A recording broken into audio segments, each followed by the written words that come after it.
Bonjour à tous et à toutes. Donc aujourd'hui je vais vous présenter le déballage du Oppo N3, donc le dernier smartphone à caméra rotative de la marque Oppo, que j'ai reçu il y a 2 jours. Donc bon, je l'ai déjà ouvert pour masquer différentes choses. Donc voilà, je sais à peu près ce qu'il y a dans la boîte, mais je vais quand même vous faire un déballage comme si je ne le savais pas. Donc d'abord la boîte qui contient donc l'appareil, donc une boîte classique de chez Oppo avec la petite marque indiquée, une boîte à forme presque carrée avec les bords arrondis. Particularité, celle-ci est plutôt très épaisse par rapport aux boîtes équivalentes.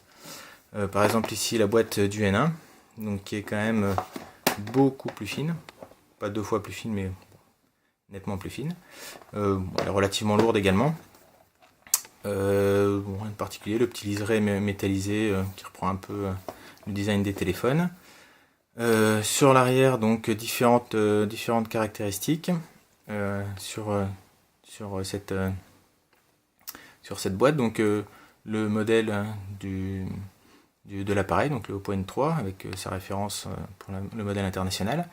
Le système d'image en version 2, donc Pi. Le système, la société qui a développé la partie optique de la caméra rotative, donc Schneider, qui est une marque plutôt réputée. Et puis les caractéristiques principales du smartphone, donc un écran 5,5 pouces en 1080, donc une caméra rotative de 16 mégapixels avec un double flash LED, les dimensions et un poids de 192 grammes, donc qui est légèrement inférieur à celui du N1, qui faisait un peu plus de 210 grammes si je me rappelle bien. Donc ici les différentes bandes de fréquences qui sont compatibles avec cet appareil, donc l'ensemble des bandes GSM, l'ensemble des bandes 3G et l'ensemble des bandes 4G disponibles en France actuellement, donc sont couvertes par ce téléphone. Donc nous allons ouvrir cette boîte. Hop, voilà. Et donc de manière très classique, on a le nom de l'appareil, et puis l'appareil qui est présent immédiatement quand on ouvre la boîte, et qui est visible de suite. On remarque aussi un petit liseré qui est tout autour, qui est un petit peu inspiré des Galaxy, des derniers Samsung Galaxy, et qui est également présent sur la partie rotative de la caméra. Donc ce petit liseré, cette imitation de couture, qui est un peu inspiré, on va dire. Voilà, donc l'appareil qui se tire tout simplement avec la petite languette ici. Voilà. Donc un appareil qui est beaucoup plus compact, on va dire, que son prédécesseur, le N1. Je referai une petite revue un peu dédiée à l'appareil plus tard. Donc le lecteur d'empreintes ici, la caméra rotative avec le double flash LED, les différents boutons, mais bon, je referai une revue un peu détaillée de cet appareil plus tard. Donc la prise mini jack qui est sur le côté. Je referai une petite vidéo un peu plus complète sur cet appareil plus tard. Pour le moment, on se concentre sur la boîte. Donc, une fois qu'on a enlevé le téléphone, on regarde ce qu'il y a dessous.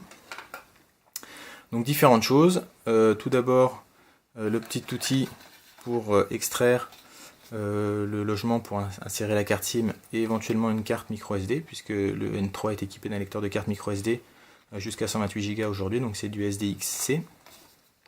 Rien de particulier derrière. Dessous, donc différentes notices.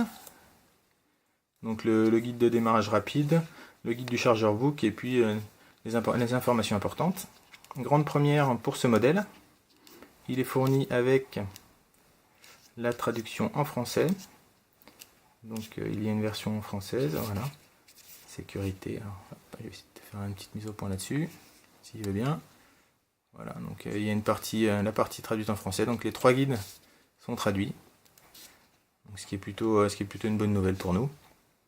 Voilà, même si je suis assez conscient qu'il y a assez peu de personnes qui les lisent. Il y en a beaucoup qui les réclament.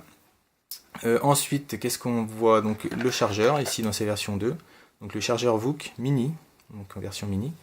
Donc il est beaucoup plus compact que le chargeur VOOC qui était fourni avec le Find 7. Plutôt cubique, enfin, comme un pavé on va dire. Et aussi, autre nouveauté, il est avec un câble détachable. Contrairement donc au VOOC du Find 7 qui était fourni avec un câble scellé. Donc le câble est fourni ici également à côté. Donc on remarque que La couleur du câble USB ici est verte, donc la couleur d'Oppo, contrairement aux câbles standards qui sont noirs ou bleus, selon la norme de l'USB employée. Donc ici, c'est pour bien faire la différence entre un câble, enfin le câble VOOC et puis d'un câble classique. Donc le chargeur VOOC pourra être utilisé évidemment avec un câble standard, comme ce câble VOOC qui peut être utilisé comme un câble USB standard. Simplement, la norme VOOC ajoute des connecteurs, donc il y a des connecteurs supplémentaires qui permettent d'améliorer les vitesses de chargement, et puis tout en préservant la batterie évidemment. Il ne s'agit pas de détruire la batterie au bout d'une cinquantaine de charges. Donc voilà, pour que le VOOC soit effectif avec ce chargeur, il faut le câble spécifique, et puis évidemment l'appareil qui est compatible avec cette fonctionnalité. C'est pour moi une des meilleures fonctionnalités qui existe sur un appareil, voilà, de VOOC. C'est vraiment excellent. Quand on y a goûté, c'est assez difficile de revenir en arrière. Donc passons à la suite, donc plus rien de ce côté. Donc ici, donc les écouteurs fournis, donc en version intra, comme d'habitude on va dire. Moi j'aime pas trop les écouteurs intra, donc j'ai ma propre paire d'écouteurs. Mais bon, on regarde un peu. Donc ils sont fournis avec différentes tailles d'embouts, de plugs. Voilà. Et puis, une chose importante pour ce modèle en particulier, voilà, la prise jack est coudée, donc ce qui permet de gagner un peu de place vu que la prise sur l'appareil mini jack est sur la tranche. On voit aussi les 3 pistes, donc droite, gauche et puis la partie micro, donc c'est un kit main libre. Voilà. Je referme cette petite boîte. Hop. Et puis donc dernière chose, dans cette boîte, la partie du haut-clic, donc le haut-clic en version 2 également, donc avec sa petite pile, donc une CR2032 classique qu'on peut trouver en grande surface en général. Et donc cet appareil qui permettra, comme le haut-clic en version 1, différentes choses, notamment déclencher l'appareil photo, retrouver son téléphone, s'assurer de ne pas l'oublier dans une pièce quand on sort. Donc si on sort du champ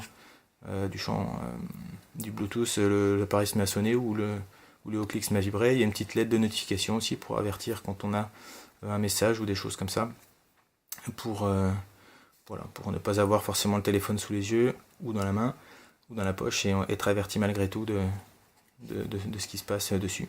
Donc il y a toujours le petit embout ici pour l'accrocher sur un porte-clés ou des choses plus sympas. Voilà, donc j'ai fait le tour du contenu de la boîte. Plus rien de particulier à dire sur cette boîte. Donc j'espère que la vidéo n'a pas été trop longue. Et puis je vous dis à bientôt pour la prochaine vidéo qui sera une prise en main de ce Oppo N3. Merci beaucoup, au revoir.